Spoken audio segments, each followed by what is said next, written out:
Hello everyone, welcome back to another one of John's never-ending list of random things to do. And for today's video, we're wrapping up this sound system install in my 2019 Honda Civic Hatchback Sport. We will start by tuning the radio, and then we'll work our way backwards towards the amps.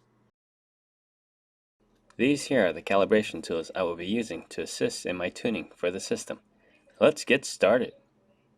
Now I'm just going to turn my volume all the way up just to see what the maximum volume setting is. Do note, just because it's the maximum allowed volume setting doesn't necessarily mean it's a clean volume setting. And it looks like 40 is the maximum volume setting. I'm also going to check my EQ settings to make sure everything is zeroed out. Okay, and everything looks zeroed out. Okay, so now that the EQ settings are zeroed out, I'm just going to unplug these at the LC7i. These are the speaker outputs from the head unit. And I'm just going to do a quick connection like this. The black goes to the negative terminal, and the red one goes to the positive terminal. From here, make the connection to the calibration tool. I'm using an SMD distortion detector. So here I am at the head unit. And we're going to run a few tests. First we're going to do a 12 volt test. So with the head unit on, we're going to do a 40 Hz test. Distortion detector on. And we're going to slowly turn up the volume to see when clipping starts. 40 Hz detected.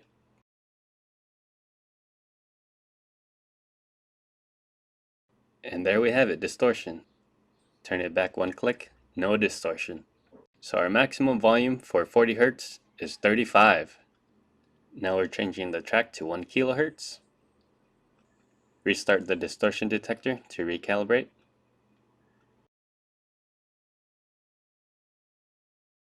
Volume all the way down, and slowly turn it up until distortion is detected. 1 kHz is detected. And here we are, distorting.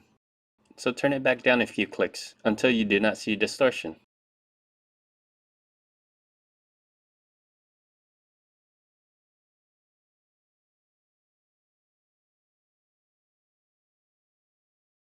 So 25 is the overall maximum volume at 12 volts. But again, it's not practical to full blast your system at 12 volts or with your charging system off. So I will not tune my system in this type of situation. So I'm going to start the car so the system sees 14 volts instead of 12, and we're going to check the head unit one more time. I'm going to start with the 1 kHz test. Again, slowly turn the volume up until distortion is detected. 1 kHz detected.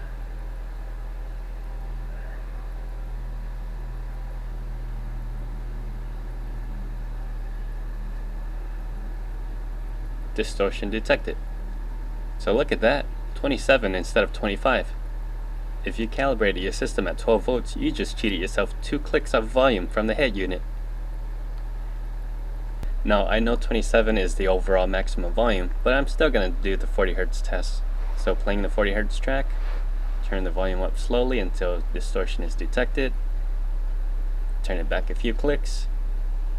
So at 37, no distortion, 38 distortion.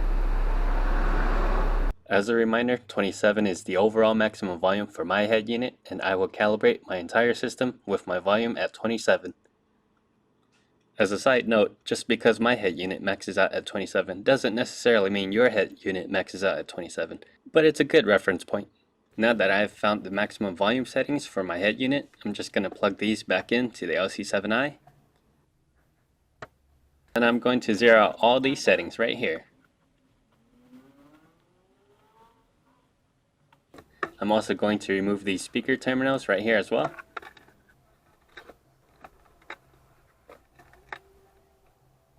And now I will calibrate the LC7i through the amplifiers. First off, I want to zero out everything here. So all pass, punch EQ 0, frequency all the way up, gain all the way down. Same for the other channel. All pass, Punch EQ all the way down, frequency setting all the way up, gain setting all the way down. I've made a quick connection here to the distortion detector. This is my front channel and these are my rear channels. And just to double check, turn everything down. Okay, and I'm ready to begin. So I'm going to start with my rear channel with the 1 kHz track. Slowly turn the output level up until distortion is detected, and then back it down. Okay, that's good. And now moving on to the front channel. It's the same process as the other one. Slowly turn up the output level until distortion is detected, and then back it down. There we have it, no distortion. So let's have a look here at my settings. Now I do have to admit, these output levels are pretty high, and that's due to the head unit giving out such weak signals. Maybe I might update my head unit in the future. Now it is time to set the gains for our 4-channel amp. Per the instruction given with the distortion detector, I will play this track to ensure maximum loudness. And then let's put on repeat. Here at the amplifier, we're setting the rear channel first, so slowly turn up the gain until distortion is detected.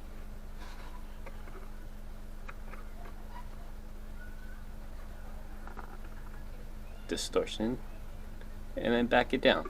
Good. Now for the front channels, slowly turn the gain up until distortion is detected.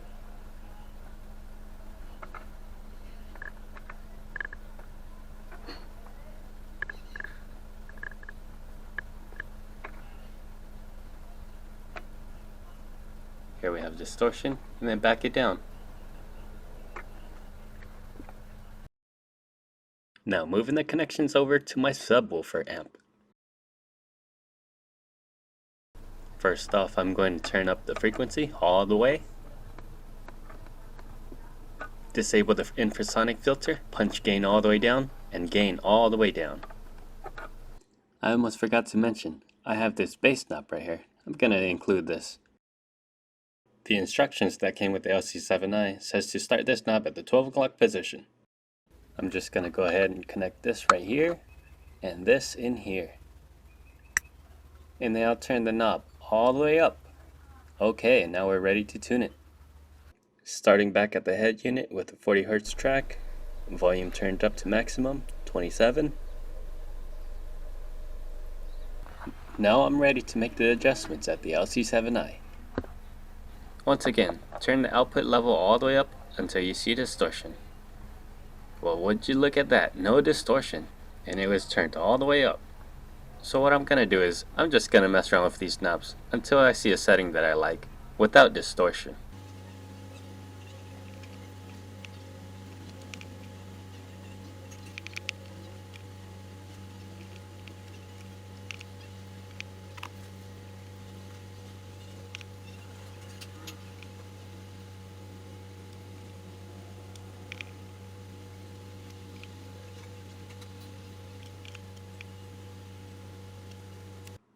And I've done a lot of tinkering around with these knobs, and these are my final settings.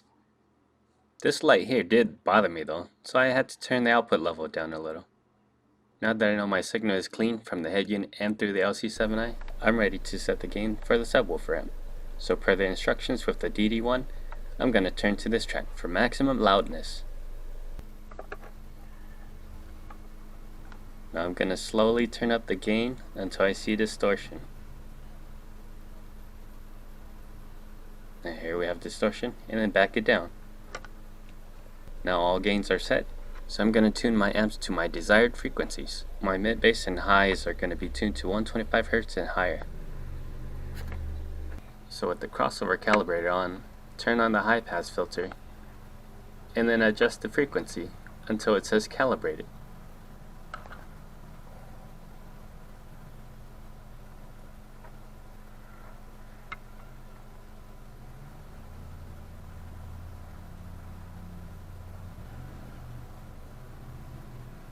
And there we have it, 125 Hz exactly. Here at the rear channel, again, high pass filter on.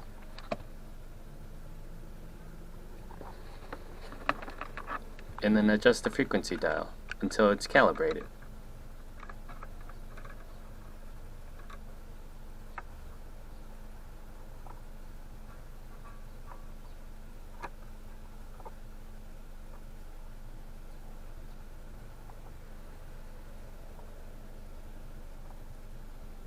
And there we have it, 125 Hz exactly. So now it's time to adjust the frequency for my subwoofer amp. I'm playing a track at 80 Hz because I want my subwoofers to play at 80 Hz and below. Again, turn the frequency knob until it's calibrated.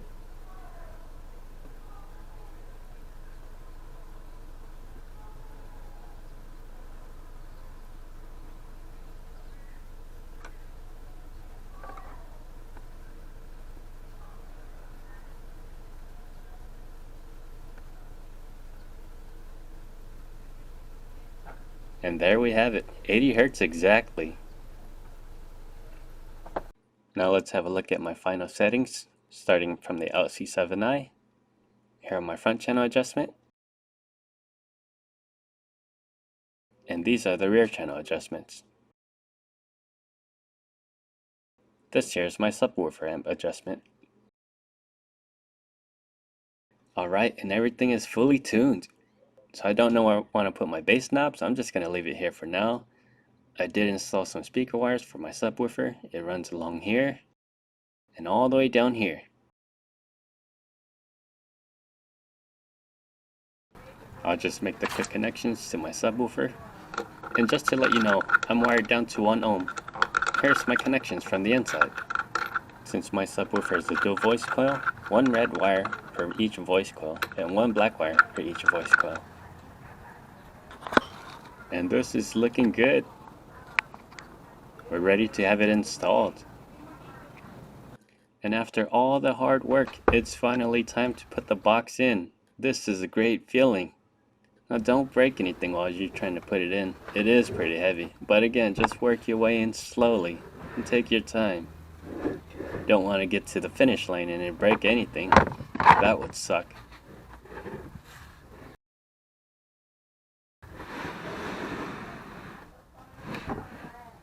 And would you look at that, it fits perfectly. Let's have a look at it with the hatch closed. And look at that, there's room for movement for the subwoofer. I do have to admit, it does hit this corner here.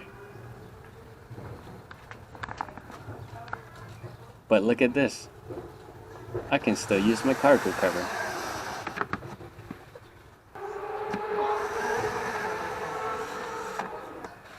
And here's the trim that it hits. Oh man, well that's okay for now.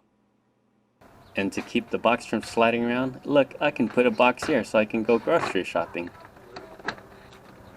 And it just pops right in place. Look at that. And here, look, the box won't slide around. And wow, it's been a long journey, and it's finally done.